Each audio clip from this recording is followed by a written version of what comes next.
Center for undertaking this initiative and appreciate the contribution of the Center for Traditional Indian Knowledge Systems and Skills, IIT Bombay. And I want to say that the Ministry of External Affairs and the ICCR, Nandini, I speak on your behalf, we are really proud to be a supporter of this project and would certainly like to continue that commitment.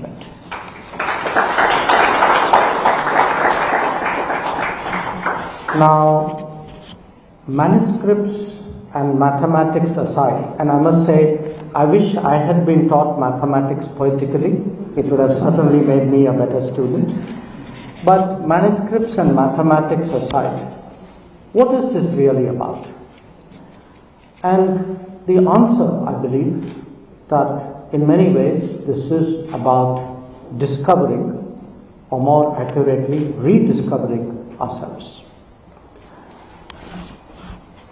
For many societies, how to preserve, nurture, and carry forward traditional knowledge systems over history, over time, has been a challenge.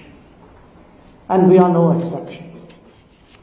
In fact, for centuries, I would say for 1,000 years, our society has in some ways been assaulted from beyond our borders. And the intellectual cost, leave alone the human one, has actually been enormous. And perhaps there is a more graphic an example than the burning of the Nalanda University. And the scars of this is still visible in a range of domains. But much worse was actually to follow. The global ascendancy of Europe. For parts of the world which were not Europe, they were its dark ages. And because, as they say, they came, they saw, and they pillaged. And worst of all, they sought to erase our heritage and traditions. The legitimacy of British occupation, for example, was posited on the very denial of an Indian identity. And that is why we have the famous remark of Winston Churchill on India being no more a geographical term than the equator. For 2 centuries, the achievements and accomplishments of Indian culture were run down as retrograde, if not worse. The myth was even perpetuated that India was actually a made in Britain invention. And that is, in a way, what our national movement really fought against. And they fought against it by demonstrating a deep and inherent unity and reviving our skills, our crafts, our products, and our intellectual traditions. And gave us actually the self-confidence to defeat colonialism. The achievement of independence, however, was a milestone and not a destination. The revival of India as a civilizational state has taken much more than that, and in some ways I would still say is work in progress.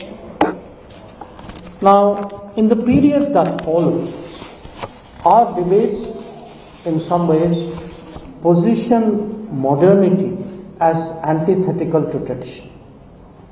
And the result was that we neither valued our past as much as we should have, nor did we make sufficient efforts to rediscover it after centuries of suppression.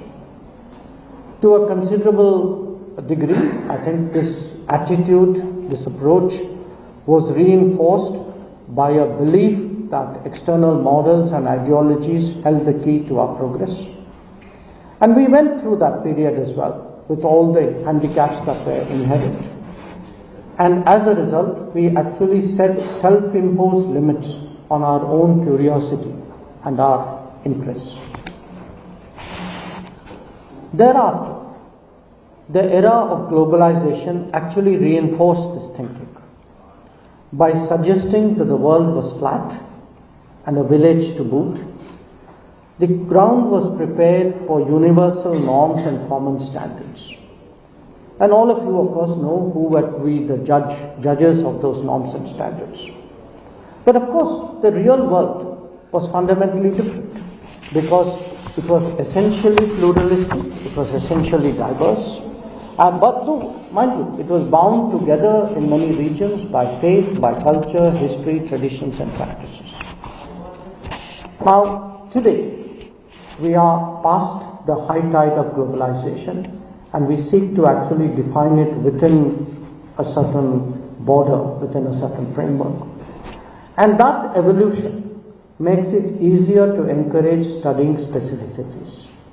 In India's case, this is an exercise that holds immense possibilities. Understanding traditions and appreciating historical contributions is not just a theoretical exercise. It is very much part of building an identity, especially of a civilizational nature. There are many other pathways to that objective. Some are very routine, I would say almost mundane. Others are much more complex.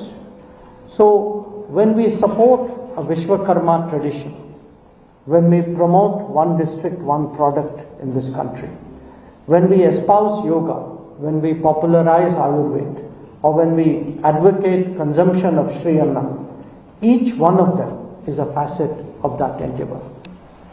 Your gathering, I want to tell you, is a cutting edge of something very much more profound. After all, drops of water make an ocean, and every effort that helps forge a deeper sense of ourselves must be lauded. Friends, the world is passing through an extraordinary period of change. Its architecture is being re-engineered in front of our eyes, even as institutions and modes of interaction, even of behavior, undergo transformation. The political complexities are difficult enough, but its economic volatility has exceeded expectations. The cultural dimensions are still unfolding and will not be easy either. They have to capture the rebalancing of the last many decades, even as they reflect the backlash against globalization. The best response to this era is to intensify nation building, reinforce national identity, and without compromise, pursue national interests. Beyond the obvious, what is at stake are the dignity and self-image of a people, their freedom to exercise choices, and their ability to withstand pressure.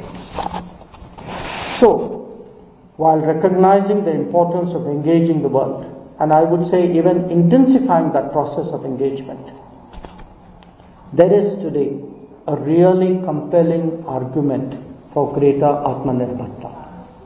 It is natural to define that in material terms, but at the end of the day, this is built on the foundation of national self-confidence. This is not just for a government or for its policy makers to ensure. Every citizen, every segment of society, every walk of life can and do make a difference.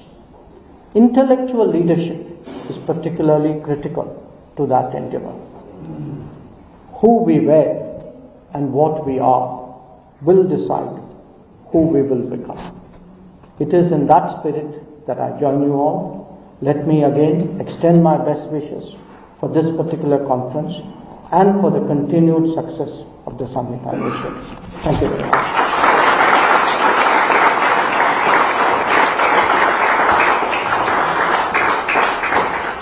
Mr. Srivastava, distinguished scholars, mathematicians, dear friends, fellow members of